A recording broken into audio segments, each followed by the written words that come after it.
Bwana mtazamaji wa Mnyasa Media, naungana naye hapa Mateleka, shabiki wa wekundu wa Msimbazi Simba, mara baada ya mchezo wa Young Africans dhidi ya Azam FC nusu finali kombe la CRDB Bank Federation Cup. Young Africans wamepoteza kwa jumla ya mabao 3-2 dhidi ya Azam FC.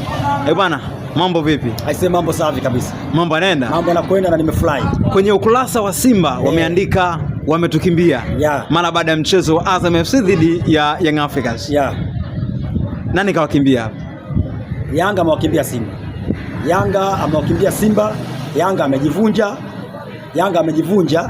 Baka amejiweka. Unasema? Yanga amejivunja, Baka ameliweka. Au kajiweka. Baka amejiweka mwenyewe. Sawa eh? Yanga amejivunja, amemkimbia Simba. Na nilikwambia kwamba Yanga achague vitu viwili. Kati ya ubingwa wa NBC au ubingwa wa CRDB, aache mmoja, abaki na mmoja ikiwezekana. Kwa sababu lazima Simba apitie. Kwa hiyo akitaka vitu viwili, lazima akose vyote. Ndio pale Yanga amejivunja, abaki na NBC. Ili CRDB amwachie Simba. Anajua Simba moto wake ni mkubwa, moto unawaka, na ukiangalia kule mbele kuna Basegei, kuna Hussein Aula, kuna Chama, kuna Mpanga, unaona Simba hii. Anajua washakutana nayo. Wamekutana Simba ambacho Simba hii ina kipi Zanzibar. Wamekutana kwenye ligi. Simba hii, hata Simba hii leo imeimarika mara mbili yake. Wana mara pili, hofu wana akili. Wala waogope. Kwa mahesabu, ndio mahesabu Yanga kujivunja kuhakikisha Simba anakwenda kuchukua ubingwa. Kuna makombe mawili kabisa. Bibi na kombe la Jamhuri ya Muungano wa Tanzania. Ambao tayari tunakaribia kuyachukua. La Muungano liko pale, na ngoja kombe la CRDB lile pale. Kwa hiyo Yanga wamejivunja, wameikimbia Simba. Bwana wewe. Kabisa, Simba ile chana nayo. Kaa mbali na watoto. Nakwambia kila siku Mnyasa, unielewi tu. Hii Simba unaiogopa watu, si mchezo. Wewe Mnyasa mimi unielewi. Leo ndio umenielewa leo. Kwa hapa wamewakimbia ni nyinyi. Wewe mwenyewe umeona Yanga alikuwa anachomoa tu. Anaingizwa anachomoa. Mwisho wa siku ameshinda kuchomoa, amejiweka. Kwa ndivyo ilivyo. Kwa hiyo Simba sasa hivi tunasubiri ubingwa. Walifanyaje? Yanga wanaingizwa na chomoa, mwisho wa siku wakajiweka. Wamejiweka, wametimua. Wamemwachia Simba. Wamemwachia vumbi Simba. Wamekimbia. Na nilikwambia kwamba watamwachia Simba. Hawezi kwenda moja kwa moja Yanga katika mchezo huu. Nilikwambia mimi kwamba Yanga hawawezi. Wanaiogopa Simba. Na dabi ingekuwa Simba na Yanga wangeaibika. Kwa mchezo wote leo Yanga. Azamu wako 9. Toa kipindi cha kwanza, kipindi cha pili wako 9. Uche na Simba mchezo ule anafungwa nyingi Yanga ile mechi. Wamefungwa na timu ambayo iko pungufu. Ina wachezaji 9 uwanjani. Yanga amefungwa timu hiyo. Ndio kusema wameenda extra time bado timu ina wachezaji 9 uwanjani. Naomba Yanga hii imeshuka kiwango. Ndio kusema wamejivunja, wamekimbia Simba moja kwa moja. Yanga bila ingekopo Simba mdebwedo, Yanga angempiga Azam 5 leo. Wewe bwana wewe. Au 4 ungempiga Azam. Leo hii ngapa Simba ingekuwa mdebwedo. Kwa sababu anampiga Azam achukue ubingwa. Lakini leo tukimpiga Azam tuna kazi kubwa ya kuwana na mnyama. Na mnyama sasa hivi ni wa moto. Hakuna timu itakayemzuia mnyama. Huyo anakwambia Mnyasa. Kwa hapa mazingira magumu sana. Yaani mnyama sasa hivi hakuna timu hakuna timu inataka kucheza na mnyama, hakuna. Ya kila timu inamkimbia mnyama. Sasa hivi labda nikwambie Mnyasa. Hiyo nakupa siri uelewe. Kwamba hakuna timu inayokubali kucheza na mnyama. Sema ratiba imepangwa na TFF na bila mtu lazima apeleke timu. Lakini mnyama leo saa 6 anacheza, saa 8 anacheza, saa 12 anacheza, saa 6 usiku anacheza, saa 10 usiku anacheza mnyama. Manake kwa mazingira itakuwaje sasa kwenye mechi zenu ambazo zinasogea siku za mbele? Kwanza kwenye ligi hakuna timu itakayemfunga Simba, zitabakia timu 3. Hakuna timu itakayemfunga Simba katika ligi. Hilo kwanza unadhani hata Mnyasa unaelewa. Hakuna timu nzito kufunga Simba. Hilo la kwanza. La pili, kwenye CRDB pia, kwenye finali hii Simba ni bingwa, hakuna atakayemzuia Simba katika finali hii. Simba ni bingwa tayari, na Yanga anajua hilo. Yanga anajua hilo. Azam leo ana mapungufu mengi alikuwa nayo. Yanga hii imechukua kutumia ile mapungufu. Wanaishia kuchomoa, wanaongezwa. Chomoa, wanaongezwa. Walikuwa wanachomoa, wanapiga shughuli imeisha. Lakini walishindwa. Kwa hiyo Azam ilikuwa mdebwedo na Yanga imekuwa mdebwedo mara mbili Azam. Bwana, nyinyi mlionekana toka mwanzoni kabisa kuwataka Young Africans kwenye finali, lakini Young Africans sana. Tunawataka sana Yanga. Tunawataka sana. Hata mimi leo wenyewe uliniona pale, nadhani mpira tumeangalia wote. Nilishangilia Yanga kushinda. Kwa maana ya kwanza mimi nilishangaa. Kwa nini nilishangilia? Nilitaka Yanga apite ili nikampasue mimi. Sio Azam ampasue Yanga. Sio mimi vizuri. Azam wametoroshea mnyama wetu. Itakuwa Azam apasuke leo. Alafu mimi nikampasua Yanga. Ndio na hasira naye, sio Azam. Ni Azam sina hasira naye.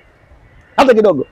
Azam ni mechi ya kawaida, itakuwa ni dabi yani ni mechi ya Simba na Azam tu basi itakuwa. Lakini mechi ya Yanga na Simba inakuwa ni dabi ya Dar es Salaam, dabi ya Tanzania. Hapo mimi nilitaka hii dabi. Na tulikuwa tunamtaka Yanga tumuonyeshe kwamba Simba ya sasa sio Simba kuchezea, kaa mbali na watoto. Sasa kwenye mechi za ligi kuu zimesalia mechi chache, lakini kuna mechi nyingine kati ya Azam FC na Yanga. Ndio nakwambia Yanga tapigwa nje ndani. Mimi nasema kwa Yanga hii itapigwa nje ndani. Na Azam? Kabisa. Itapigwa. Sababu mimi sikufichi. Kocha Ibenge ni kocha mkubwa Afrika. Alafu Ibenge tumpe heshima yake. Anajua kuchezesha mpira.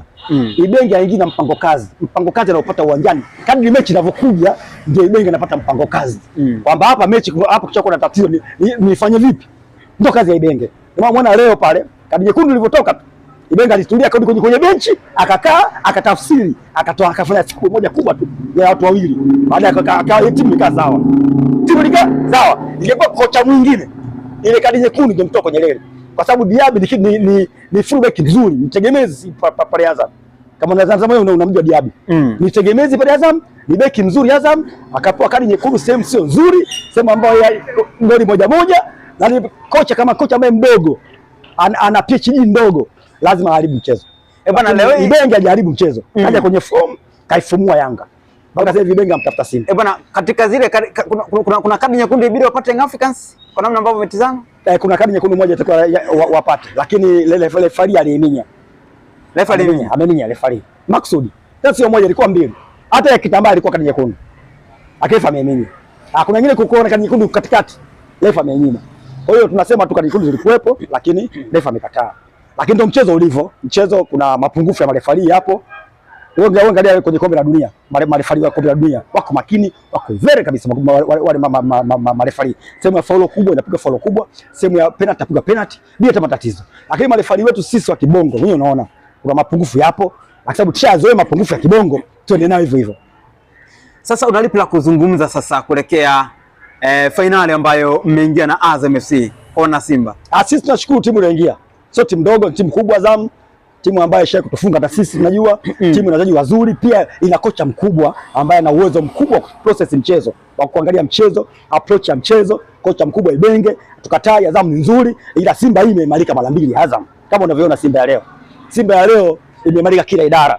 Ukianza kwa goalkeeping, kuja kwenye viungo, kwenye mabeki, kuja kwenye viungo, kuja mbele ushambuliaji, Simba iko bora. Kwa hiyo tuna uhakika kupata ubingwa. Na katika rekodi inaonekana kabisa kwamba mnapocheza na Azam kidogo nyinyi Simba mnapata ugumu, lakini pengine safari mnaweza mkafanya lolote. Sio kwa Simba hii. Simba hii haina mkate mgumu mbele ya chai. Simba hii haina mkate mgumu mbele ya chai. Kwa hiyo Azam ni mwepesi kwa Simba hii. Utakuja kuona atakapopasuka. Tena Simba hii na Azam hii hatufiki dakika 120. Hatufiki. Hatutaji hiyo sisi. Tunahitaji kuchukua ubingwa mapema. Na tunategemea hilo inatokea ubingwa, tuchukue ubingwa mapema. Hatuna shida hilo, sio ubingwa kati ya 20 sijui tukatoe matuta. Hapana. Forward za Simba, wings za Simba zina uwezo mkubwa ku process mpira na tukapata goli. Achana na goli la kujifunga wenyewe Young Africans. Goli zile mbili ambazo Azam FC walizifunga ni makosa ya Djigui Diarra ama makosa ya nani? Makosa ya beki wa Yanga na makosa ya kipa. Kwa sababu hata pale kitambala mpira ulivyokuja mrefu wa juu, wakati Baka anaurukia mpira, Diarra aliwahi kutoka. Simba leo mpaka hapo. Kwa hiyo kitamba mpira uliondoka akagusa kidogo tu. Yaani goli jepesi kupita maelezo. Kipa mkubwa kama yule kutakiwa afunge goli zenile. Maana yake lengo la Baka ilikuwa kumrudisha mpira. Amrudishie kipa. Ndio maana akapiga kichwa uende wapi kwa kipa wake. Ila kilikuwa kichwa kidogo ambacho kitamba ni mkubwa, ni mrefu. Kwa hiyo alikigusa tu kile kichwa, mpira mwepesi. Diao umempita kilaini tu. Azam apata goli la 3, ndio limapo ubingwa. Ndio limapo ushindi katika mchezo wa leo. Hapo kuna chupi? Hakuna chupi, magoli yote matano yalifungwa kwa njia ya kichwa. Yote matano kama uliyaona, yote matano. Depo kafunga kwa kichwa, sijui Dube kafunga kwa kichwa, ukiangalia Mebili Mao kafunga kwa kichwa, ukiangalia Kitambala kafunga kwa kichwa, ukiangalia yani magoli yote yalifungwa kwa kichwa. Yani leo ni siku ya vichwa day. Vichwa tu. Vichwa day. Sababu magoli matano yalifungwa kwa kichwa. Na Alan Okello ametoa assist 2 leo. Assist 2 ametoa nzuri tu. Ndio maana akasema Okello sio mchezaji mbaya. Hata mipira anayopiga. Yanga ngao namjua vizuri Okello. Fanyanga zinamjua vizuri Okello. Mipira mingi Okello anayepiga. Kosa anapiga Okello. Ndio kosa za magoli. Kwa sababu anapiga kwenye vichwa vya wachezaji wake. Vichwa vya wachezaji wake. Na maana hata alipofunga Dube, mpira umekuja kichwani mwake. Dube alikuwa anasindikiza tu. Sio leo wale. Bube leo asindikiza. Hata Depo kasindikiza tu. Kwa hiyo unakuta yani Okello mchezaji mzuri ambaye anajua. Ujumbe wako ni upi sasa kwa mechi ambazo zimesalia za wekundu wa Msimbazi Simba? Ujumbe ni kukaza buti.